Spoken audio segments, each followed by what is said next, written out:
I'm live. All right. Welcome to Mad Marv. I knew it was wrong as soon as I said it. I don't know why I have these on. I'm not listening to anybody else. It's just me. So, what are we talking about today? If you guys, my dad gives horrible advice. Like, he doesn't even answer questions. He speaks in parables. Um, like, he said to me one time, he said, "Son, Moses parted the Red Seas. But that does not make him a gynecologist."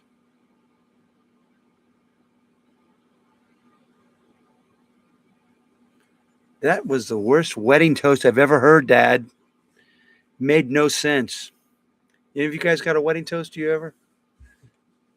Top, no one out there? No? This is weird, talking to nobody. Talking into the void like I do all the time. Anyone else does it? Just talk out into the void. What's going on? We got a president, appears to be a pedophile. There's a credible witness that they interviewed 4 times. It said President Donald Trump made her put her mouth on his tallywhacker where she bit it. And then he punched her. Punched a 13 or 14-year-old in the head. I'm like, of course. Secret Service doesn't just let you put the president's penis in your mouth like that. Oh, he wasn't president then. That's right. He had no penis protection crew like he does now. And then another guy named Sasha Riley accused the president of, first they accused the president of anally raping him. And then he said the president told him to return the favor.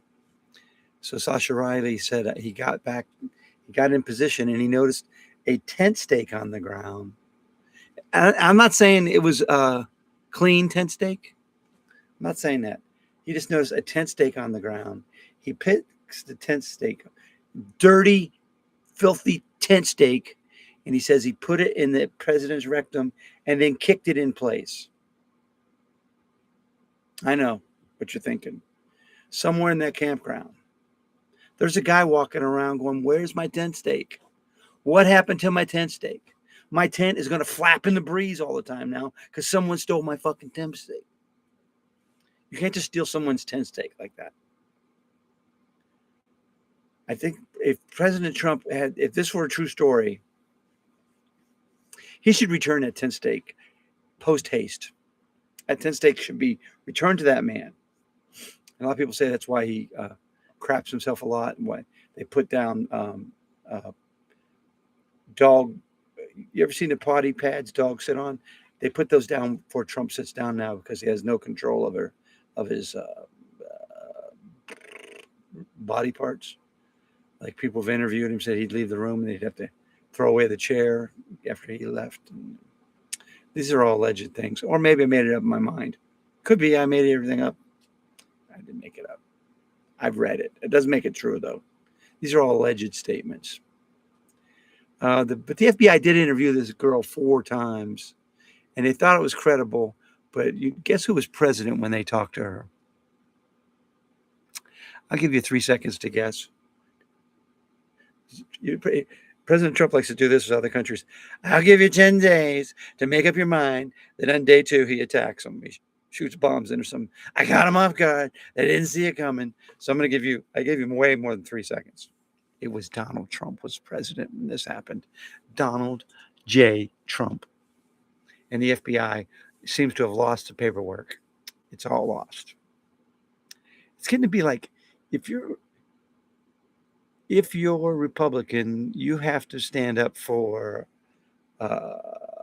shooting innocent Americans, throwing kids in jail, destroying families,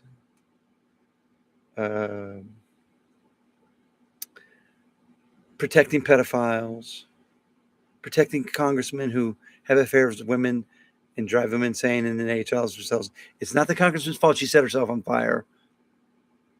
Little bit his fault.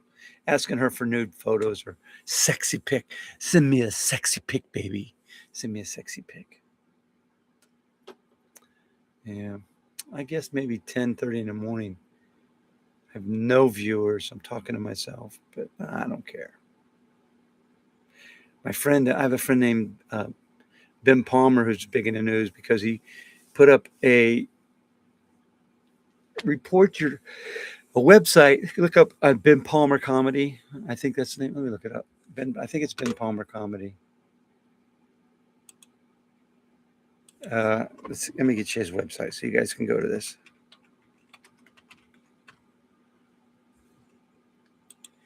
It is Ben Palmer Tour, Ben Palmer Patreon, Ben Palmer Trolls, PalmerTrolls.com. He put up not an ICE website, a website where you can report people that you want to deport. And people have been calling in to deport him. And then he's very low key. And a lot of times he just repeats back what they say. And they say, well, you make it sound horrible. He goes, you're looking in the mirror, lady, right? You're looking at yourself. You decide if you think it's horrible or not. But a kindergarten teacher called to report the parents of an American citizen. So basically, she was supporting making the kid an American orphan, I guess you'd be put in there. He also dealt with a congressman, the one that told, I think he said, go F yourself to AOC. And then he denied saying it. That's a good story. So go to benpalmertrolls.com. Very funny guy. You're going to love him. What I've been doing lately, I've been trying to write a lot of jokes. Been working on my comedy, trying to tighten things up. See, a lot of people see a comedian will work on it. His first hour of comedy probably takes, I mean, some people get it done pretty fast, but like oftentimes people, before they get any of that big time recognition, have been doing comedy for 10, 20 years. And their first comedy album is just going to smash because it took them that whole time to write up that super great album. And then they have to come out with another album within a year to stay on relevant. And the quality tends to drop off. That's what happens. Like you see that a lot. You see it with singers too, though. Pretty much everyone. A lot of times their first one is so good, and then why is it not good anymore? Well, because just number one, that first one's got all their life experiences and their ideas and their thoughts and their dreams, and then the second one is it's got to be done in a certain amount of time. Also, because it kind of happens. Like I knew a comedian a long time ago. They called him Chicken. His name was Michael Roof, and he was amazing. He was like 18 when I saw him. He was he was so crazy and funny. He just joke. He just he's not a guy that took 20 years. But then he got a developmental contract.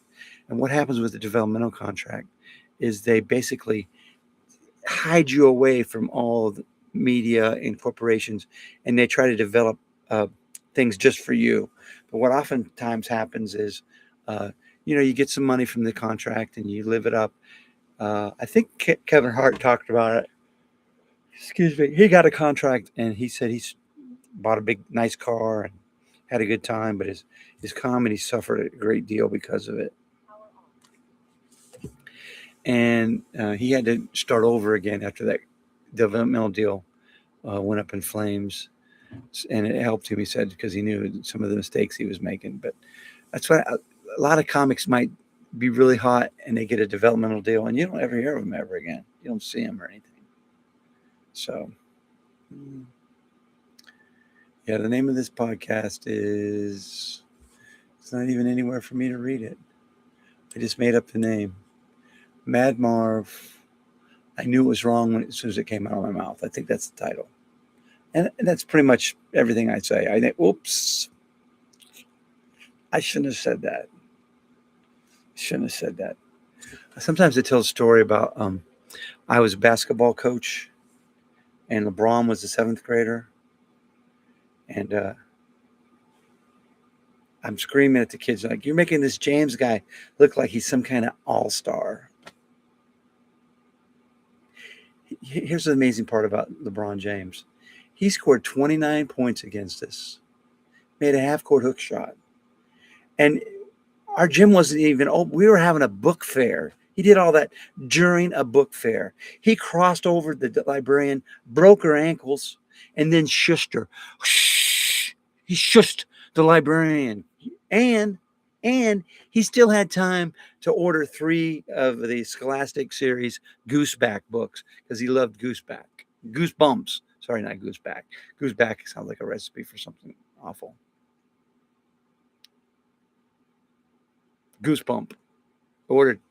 He liked the Goosebump books.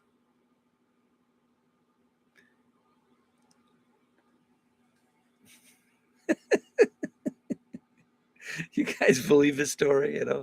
No. Of course, he didn't score 29 against us during a book fair. He's he scored 29 against us in a soccer match. That's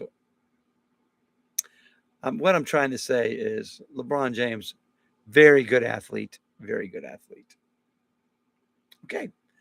I think it's my first live stream. I had a good time. I think you guys, hopefully somebody watches it and you let me know. Share it, save it, subscribe to it. If I get any response, I'll do it again. If I don't, well, I don't know. We'll see. Thanks, guys. Thanks, ladies. Anyone watching, thanks.